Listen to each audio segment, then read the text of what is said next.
இயேசு உங்களை நேசிக்கிறார். பிரியமானவர்களே, இந்த நாளில் ஆண்டவர் நம்மளோடு பேசும்படியாய் வேதத்திலிருந்து 2 வசனங்களை கூட வாசித்து வசனத்தின் வழியாய் ஆண்டவர் நம்மளோடு என்ன பேசுகிறார் என்பதை பார்ப்போம்.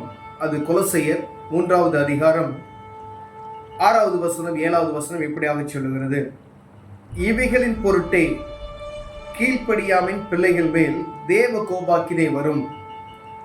நீங்களும் முற்காலத்தில் அவர்களுக்குள்ளே சஞ்சரித்த போது அவைகளை செய்து கொண்டு வந்தீர்கள்.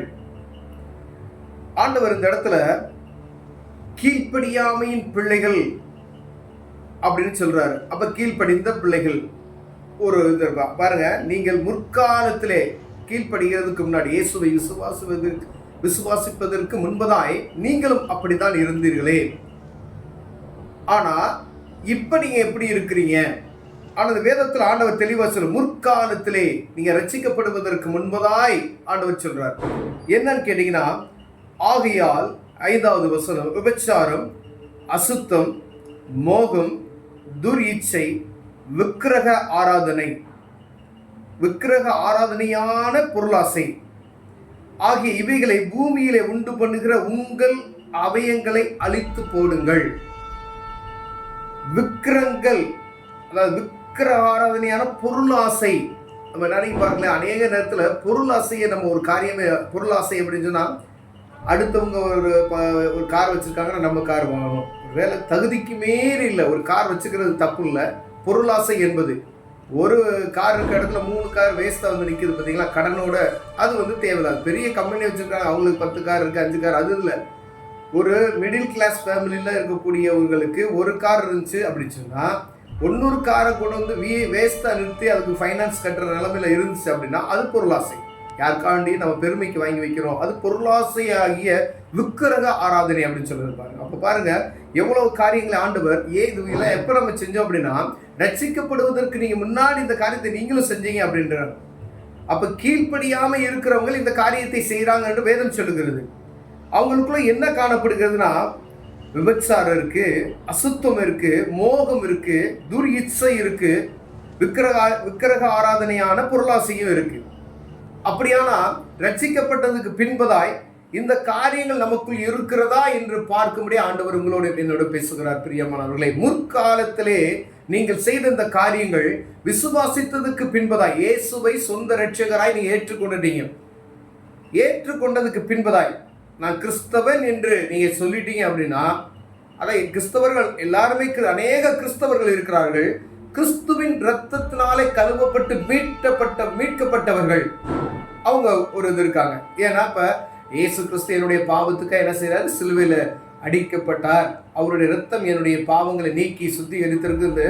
மூழ்கி ஞானஸ்தானம் எடுத்திருப்போம் பார்த்தீங்களா? அதற்கு பின்பதாய் இப்படிப்பட்ட காரியம் நமக்குள்ள இருக்குமேயானால் இருக்கும். எல்லா மனுஷனுக்குள்ள ஒரு சில காரியங்கள் தலைப்பூக்கிக்கிட்டே இருக்கும்.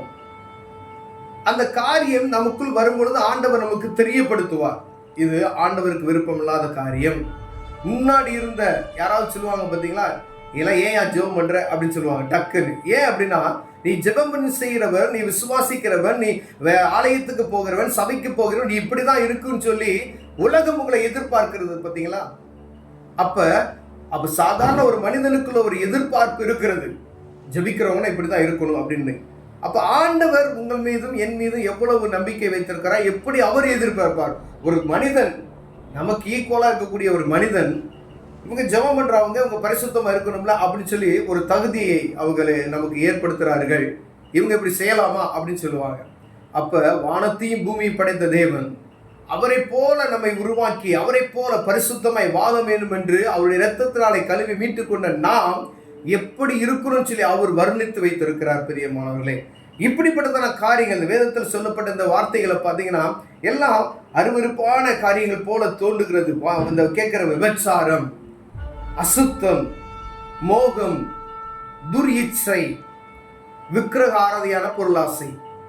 பாருங்க, இது அநேக நேரத்தில் இச்சை வரும், விக்கிரக ஆராதனை நமக்குள்ள வரும், மோகம், இப்படிப்பட்டதான காரியங்கள் நமக்குள்ள வந்துகிட்டே இருக்கு. ஏதோ வந்துட்டு போகும், ஆவியானவர் நம்மை கண்ட்ரோல் பண்ணுவார்.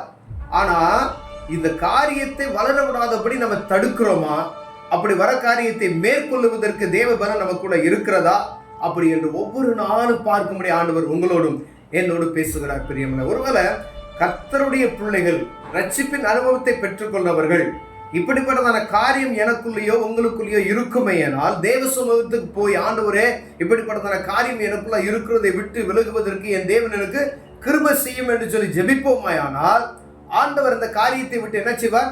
நமக்கு விடுதலை தருவார். ஆசீர்வாதத்துக்கு தடையா இருக்கிற ஏதோ இந்த இதுல இருக்கக்கூடிய ஒரு காரியம் என்ன செய்யும்? மாறிப்போம்.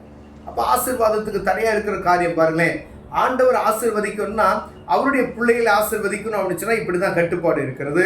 அப்ப இந்த காரியம் நமக்குள்ள ரட்சிக்கப்பட்ட அனுபவம் நிறைந்த ஒரு மனிதனுக்குள்ள காணப்படுமே, மனுஷிக்குள்ள காணப்படுமே, ஆனால் ஆண்டவர் கிரியை செய்கிறதுக்கு அது தடையா இருக்கும்.